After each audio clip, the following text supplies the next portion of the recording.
আমরা চলে এলাম national means cum merit scholarship examination প্রিপারেশনের যে স্যাট প্রিপারেশন চলছিল সেই স্যাট প্রিপারেশনে আজকে আমরা নতুন একটি অধ্যায় ধরে নেব। সেই অধ্যায় থেকেই প্রথম প্রশ্ন, গান্ধীজি ভারতে আসেন কত খ্রিস্টাব্দে? 1915 খ্রিস্টাব্দে। 1915 খ্রিস্টাব্দে গান্ধীজি ভারতে আসেন, একদম সঠিক। নেক্সট প্রশ্ন, গান্ধীজির কাছে চরকা কিসের প্রতীক ছিল? অর্থনৈতিক আত্মনির্ভরশীলতার। একদম সঠিক। নেক্সট প্রশ্ন, খিলাফত কমিটি কবে গঠিত হয়?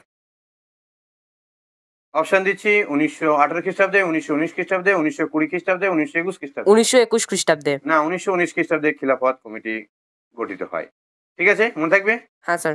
নেক্সট, মন্টেগু চেমসফোর্ড সংস্কার আইন কত খ্রিস্টাব্দে পাশ করে? 1919 খ্রিস্টাব্দে। একদম সঠিক। নেক্সট প্রশ্ন, সঠিক উত্তর দেবে আশা করছি। বিহারের কোন অঞ্চলে নীল চাষ বিরোধী আন্দোলন গড়ে উঠেছিল? চম্পারণ। একদম সঠিক। কার নেতৃত্বে রাওলাট আইন পাশ হয়? SFT Rowlatt. একদম এসএটি রাওলাটের ঠিকঠাক। গান্ধী আরউইন চুক্তির অপর নাম কি? দিল্লি চুক্তি। একদম ঠিক। উত্তর পশ্চিম ভারতের উত্তর পশ্চিম প্রান্তে কার নেতৃত্বে পাঠানরা আইন অমান্য আন্দোলন করেছিল? খান আব্দুল গফর খানের নেতৃত্বে। খান আব্দুল গফর খান আর কি নামে পরিচিত? সীমান্ত গান্ধী। সীমান্ত গান্ধী। সীমান্ত গান্ধী, তাহলে যদি প্রশ্ন আসে সীমান্ত গান্ধী নামে কে পরিচিত? খান আব্দুল গফর খান। আব্দুল গফর খান। ঠিক আছে। কবে কার নেতৃত্বে চট্টগ্রামে অস্ত্রগার লুণ্ঠন হয়? 1930 খ্রিস্টাব্দের 8ই এপ্রিল। 18ই এপ্রিল। 18ই এপ্রিল 1930 খ্রিস্টাব্দে 18ই এপ্রিল। কার নেতৃত্বে? মাস্টারদা সূর্য সেনের নেতৃত্বে। মাস্টারদা সূর্য সেন। Very good. মাস্টারদা সূর্য সেনের নেতৃত্বে। মাস্টারদা সূর্য সেনের নেতৃত্বে হয়েছিল, একদম সঠিক। হিন্দুস্তান রিপাবলিকান পার্টি প্রতিষ্ঠা করেছিল কে? স্যার চন্দ্রশেখর আজাদ। কে? চন্দ্রশেখর আজাদ। চন্দ্রশেখর আজাদ করেছিল। নেক্সট প্রশ্ন, একটা সুন্দর প্রশ্ন, কাকোরি ষড়যন্ত্র মামলা কবে শুরু হয়? 1925 খ্রিস্টাব্দে। 1925 খ্রিস্টাব্দে। একদম সঠিক। ক্রিপস মিশন কবে ভারতে আসে? 1942 খ্রিস্টাব্দে। একদম সঠিক। নেক্সট, সুভাষচন্দ্র বসু কোন কলেজ থেকে বিএ পাস করেছিল? Scottish church college. সঠিক উত্তর, একদম। সুভাষচন্দ্র বসুর সঙ্গে গান্ধীজির সংঘাত শুরু হয় কখন? 1928 খ্রিস্টাব্দে কলকাতা অধিবেশনে। নেক্সট, আজাদ হিন্দ ফৌজ কবে কোথায় গঠিত হয়? 1942 খ্রিস্টাব্দে সিঙ্গাপুরে। একদম সঠিক। ঝাঁসি রানী বাহিনী বা ঝাঁসি বাহিনী কত খ্রিস্টাব্দে ইম্ফল অভিযান করেন? 1945 খ্রিস্টাব্দে। একদম সঠিক। সুভাষচন্দ্র রাশিয়া যাওয়ার পথে বলা হয় যে একটা বিমান দুর্ঘটনায় মারা যায়, কত খ্রিস্টাব্দের কত তারিখে, কোথায়? 1944 খ্রিস্টাব্দে। 1945 খ্রিস্টাব্দের 18ই আগস্ট। কবে? 1945 খ্রিস্টাব্দের 18ই আগস্ট। তাইওয়ানে। তাইওয়ানে। টেক্সটটা আরেকবার দেখে নেবে প্রয়োজনে। নেক্সট, 1944 খ্রিস্টাব্দে 19শে মার্চ যেটা হয় সেটা হচ্ছে ওই পতাকাটা তুলেছিল। হ্যাঁ হ্যাঁ। আজাদ হিন্দ ফৌজ ভারতের মাটিতে জাতীয় পতাকা তুলেছিল, ওটা 1944 খ্রিস্টাব্দে 19শে মার্চ। ঠিক আছে। নেক্সট, নৌ মানে কোন জাহাজে প্রথম নৌবিদ্রোহ সূচনা হয়েছিল? তলোয়ার জাহাজে। তলোয়ার নামক জাহাজে। কবে হয়েছিল? এটি হয়েছিল 1946 খ্রিস্টাব্দে। কত মানে কোন মাসে? ফেব্রুয়ারি মাসে। 1946 খ্রিস্টাব্দে ফেব্রুয়ারি মাসে। যাই হোক, এটা আরেকটু পড়াশোনা করতে হবে, আরো রিভিশনের প্রয়োজন আছে। ভারত ছাড়ো আন্দোলন কত খ্রিস্টাব্দে শুরু হয়? 1942 খ্রিস্টাব্দে। একদম সঠিক। করেঙ্গে আর মরেঙ্গে কে এই ডাকটা দিয়েছিল? গান্ধীজি। মহাত্মা গান্ধী। একদম সঠিক। ভারত ছাড়ো আন্দোলনের সময় বিখ্যাত স্লোগান এই করেঙ্গে মরেঙ্গেটা ছিল। ঠিক আছে। নেক্সট, কোন মামলার রায়ে ভগৎ সিং এর ফাঁসি হয়? কত খ্রিস্টাব্দে কত তারিখে? 1929 খ্রিস্টাব্দে 12ই জানুয়ারি। এটা মামলাটা হচ্ছে লাহোর ষড়যন্ত্র মামলা। না, মানে মামলাটা একদম সঠিক, লাহোর ষড়যন্ত্র মামলা। আর ফাঁসি হয়েছিল 1931 খ্রিস্টাব্দে।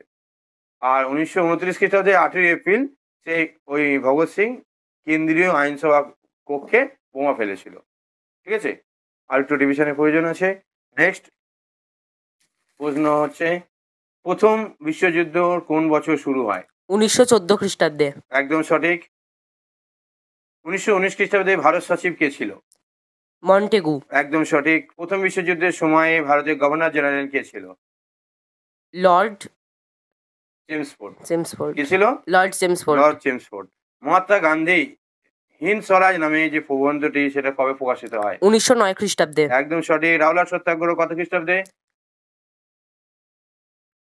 অপশন 1909, 1914, 1919, 1921। লাহোর সত্যাগ্রহ 1919 খ্রিস্টাব্দে। কবে? 1919 খ্রিস্টাব্দে। হ্যাঁ।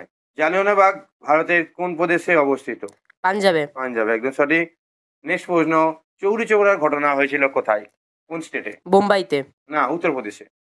চৌরি চৌরা 2 নম্বরে একটা নোট করে নিতে হবে। ঠিক আছে? ওটা স্কুলের পরীক্ষাতেও আসবে। চৌরি চৌরা কি? এই অধ্যায়টা আরো রিভিশনের প্রয়োজন আছে।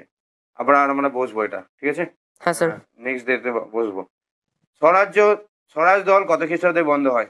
1925 খ্রিস্টাব্দে। একদম সঠিক। সাইমন কমিশন কবে গঠিত হয়? অপশন 1927 খ্রিস্টাব্দে নভেম্বর মাসে, ডিসেম্বর মাসে, জানুয়ারি মাসে, ফেব্রুয়ারি মাসে। 1927 খ্রিস্টাব্দে নভেম্বর মাসে। হ্যাঁ, একদম সঠিক। কংগ্রেসের কোন অধিবেশনে গান্ধীজি পূর্ণ স্বরাজ দাবি করেছিল? কোন অধিবেশনে, কত সালে? লাহোর অধিবেশনে 1929। নেক্সট, কবে লবণ আইন ভঙ্গ করে গান্ধীজি? 1930 খ্রিস্টাব্দে 6 এপ্রিল। একদম সঠিক। নেক্সট, দ্বিতীয় গোলটেবিল বৈঠক কোন সময় হয়েছিল?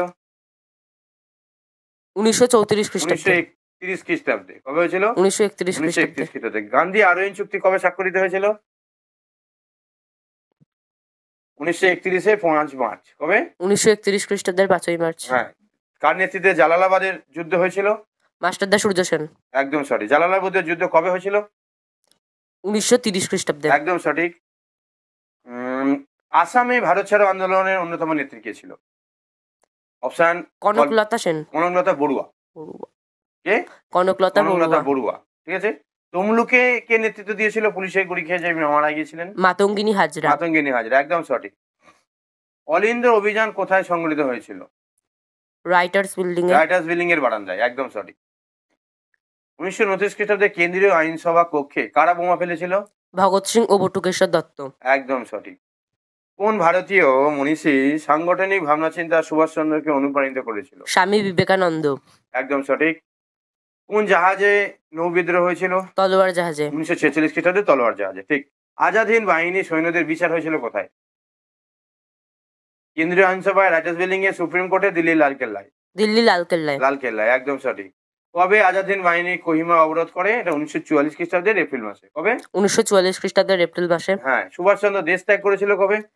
1941 খ্রিস্টাব্দে। 1941 খ্রিস্টাব্দে 16ই জানুয়ারি। কবে? 1941 খ্রিস্টাব্দে 16ই জানুয়ারি। ফরওয়ার্ড ব্লক কত খ্রিস্টাব্দে তৈরি করা হয়? অপশন 1932, 34, 38, 39। 39 খ্রিস্টাব্দে। 1939 খ্রিস্টাব্দে। একদম সঠিক। হরিপুরা কংগ্রেস কবে অনুষ্ঠিত হয়েছিল? 1938 খ্রিস্টাব্দে। 1938 খ্রিস্টাব্দে। একদম সঠিক। ঠিকঠাক। একদম ঠিকঠাক। কিন্তু আরো বেশ কিছু জিনিসের আর একটু রিভিশনের প্রয়োজনীয়তা আছে। ঠিক আছে? একটা লাস্ট কোশ্চেন দিয়ে যাই। জাপানে যুদ্ধবন্দী ব্রিটিশ বাহিনী ভারতীয় সৈনিকদের নিয়ে সিঙ্গাপুরে আজাদ হিন্দ ফৌজ তৈরি করেছিল। কে তৈরি করেছিল? সুভাষচন্দ্র বসু, রাসবিহারী বসু, না মোহাম্মদ জিয়াউদ্দিন, না কেউ নয়? রাসবিহারী বসু। রাসবিহারী বসু। একদম সঠিক। সঠিক। ঠিক আছে। তমলুকে, মেদিনীপুরের তমলুক মহকুমায় তাম্রলিপ্ত জাতীয় সরকার গঠন হয়েছিল, সে নেতৃত্ব দিয়েছিল কে? সতীশচন্দ্র সামন্ত। সতীশচন্দ্র সামন্ত। Very good. চট্টগ্রাম অস্ত্রাগার লুণ্ঠনের পর বিপ্লবীরা কোথায় আশ্রয় নিয়েছিল? জালালাবাদের পাহাড়ে। একদম সঠিক। যাই হোক, এই অধ্যায়ে গুরুত্বপূর্ণ প্রশ্ন উত্তরগুলো একটু আমরা আলোচনা করে নিই। সব থেকে কোনটা কোনটা মূল গুরুত্বপূর্ণ? সব থেকে প্রথম যে গুরুত্বপূর্ণ হচ্ছে সীমান্ত গান্ধী কাকে বলা হয়? বলা হয় খান আব্দুল গাফর খানকে। কাকে বলা হয়? খান আব্দুল গফর খানকে। হ্যাঁ। কবে চট্টগ্রাম অস্ত্রাগার লুণ্ঠন হয়? 1930 খ্রিস্টাব্দের 18 এপ্রিল মাস্টারদা সূর্য সেনের নেতৃত্বে। 2 নম্বর, হিন্দুস্তান রিপাবলিকান আর্মি বা হিন্দুস্তান রিপাবলিকান পার্টি প্রতিষ্ঠা করেন কে? স্যার চন্দ্রশেখর আজাদ। আর গুরুত্বপূর্ণ, কাকোরি ষড়যন্ত্র মামলা কবে হয়? 1925 খ্রিস্টাব্দে। গুরুত্বপূর্ণ প্রশ্ন, কারেঙ্গিয়া মারেঙ্গে মহাত্মা গান্ধী। ভারত ছাড়ো আন্দোলন কবে শুরু হয়? 1942। আর তেমন গুরুত্বপূর্ণ প্রশ্ন এখানে, হ্যাঁ, কেন্দ্রীয় আইনসভা ভগৎ সিং আর বটুকেশ্বর এরা দুজনে মিলে কে 1929 খ্রিস্টাব্দে 8 এপ্রিল বোমা ফেলেছিল। এটা একটি গুরুত্বপূর্ণ। ক্রিপস মিশন ভারতে আসে 1942 খ্রিস্টাব্দে। গুরুত্বপূর্ণ প্রশ্ন হচ্ছে কত খ্রিস্টাব্দে সুভাষচন্দ্র আইসিএস পাস করেছিল? আইসিএস পাস করে উনি অফিসার হয়ে যেতেই পারতেন, হননি। 1920 খ্রিস্টাব্দে। এটা একটু মনে রাখার। গান্ধীজির সঙ্গে সংঘাত হয়েছিল 1928। আর আজাদ হিন্দ ফৌজ কবে গঠিত হয়? 1942 খ্রিস্টাব্দে। আজাদ হিন্দ ফৌজ কবে কোথায় গঠিত হয়েছিল? 1942 সিঙ্গাপুরে। তারপর হচ্ছে আইএনএস স্লোগান ছিল দিল্লি চলো। এটা মনে রাখতে হবে।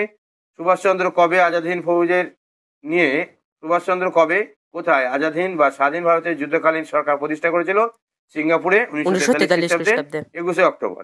এটা একটু মনে রাখতে হবে। জাপানের তোজো প্রধানমন্ত্রী ছিল কে? জাপান অধিকৃত আন্দামান ও নিকোবর দ্বীপপুঞ্জ আজাদিন বাহিনীকে দিয়েছিল, সেটা হচ্ছে জাপানের প্রধানমন্ত্রী তোজো। এটা একটু মনে রাখতে হবে। আর এখানে মনে রাখতে হবে যে কোন জাহাজে নৌ বিদ্রোহের সূচনা হয়? তলোয়ার নামক জাহাজে। এই দিকটা একটু মনে রাখার দরকার। আর প্রথম দিক থেকে যেটা আসবে, গান্ধীজি কবে ভারতে আসে? সেটা 1915 খ্রিস্টাব্দে আসে। গান্ধীজির কাছে আর কিছু পড়ার দরকার নেই এখানটায়। যেমন আর একটা হচ্ছে, হ্যাঁ, মন্টেগু চেমসফোর্ড আইন, মন্টেগু চেমসফোর্ড সংস্কার আইন কবে হয়? 1919 খ্রিস্টাব্দে। একদম সঠিক, এটা মনে রাখতে হবে। আর কার নেতৃত্বে রাওলাট আইনের হয়? না এটি রাওলাট। একদম ঠিকঠাক, রাওলাটে। আর এখানে মুখস্থ রাখার দরকার, খিলাফত কমিটি কবে গঠিত হয়? 1919 মার্চ মাসে। চৌরি চৌরা ঘটনাটা ভেরি ভেরি ইম্পর্টেন্ট, এই দুটো। চৌরি চৌরা ঘটনা উত্তরপ্রদেশে হয়েছিল, এটা মনে রাখতে হবে। আর চৌরি চৌরা ঘটনা কবে হয়? 1922 খ্রিস্টাব্দের 5ই ফেব্রুয়ারি। 1922 খ্রিস্টাব্দের 5ই ফেব্রুয়ারি। আর স্বরাজ্য দল প্রতিষ্ঠা করেছিল কে? চিত্তরঞ্জন দাস ও মতিলাল নেহেরু। একদম সঠিক, এই দুটো ঠিকঠাক হয়েছে। কার নেতৃত্বে সাইমন কমিশন ভারতে এসেছিল? Sir John Simon. Sir John সাইমনের, একদম sir John Simon. Simon commission বিরোধী আন্দোলন স্লোগান ছিল সাইমন গো ব্যাক, বা সাইমন ফিরে যাও। ঠিক আছে। গান্ধীজির দিক থেকে কবে কে আইন অমান্য আন্দোলন ডাক দিয়েছিল? আইন অমান্য 1930-এর 6 এপ্রিল গান্ধীজি দিয়েছিল। আর 1931-এ গান্ধী আরোহণ চুক্তি দ্বারা কি হয়েছিল? আইন অমান্য আন্দোলন প্রথম পর্যায়ে শেষ হয়েছিল। দ্বিতীয় পর্যায়ে 1932-এ আবার শুরু হয়েছিল, শেষ হয়েছিল 1934 খ্রিস্টাব্দে। 1934। এটা কিন্তু এখান থেকে সব থেকে গুরুত্বপূর্ণ, ওই ওখানে ছিল একটা প্রশ্ন পেয়েছিলাম না আমরা, ওখানে একটা প্রশ্ন পেয়েছিলাম, ওই কনকলতা বড়ুয়া আসামে ভারত ছাড়ো আন্দোলনের অন্যতম নেত্রী, এটা একটু মনে রাখতে হবে। আর এখানে একটু মনে রাখতে হবে, আইন অমান্য আন্দোলনের একটা নেত্রী হচ্ছে সরোজিনী নাইডু। আর খান আব্দুল গফর খান কি নামে পরিচিত? সীমান্ত গান্ধী নামে পরিচিত। এই কটা প্রশ্ন করলে মোটামুটি এই অধ্যায় থেকে একটা ওভারঅল প্রশ্ন পাওয়া যায়, তবে টেক্সটটা আরো খুঁটিয়ে পড়া দরকার, আর বিভিন্ন বইও পড়া দরকার। ঠিক আছে।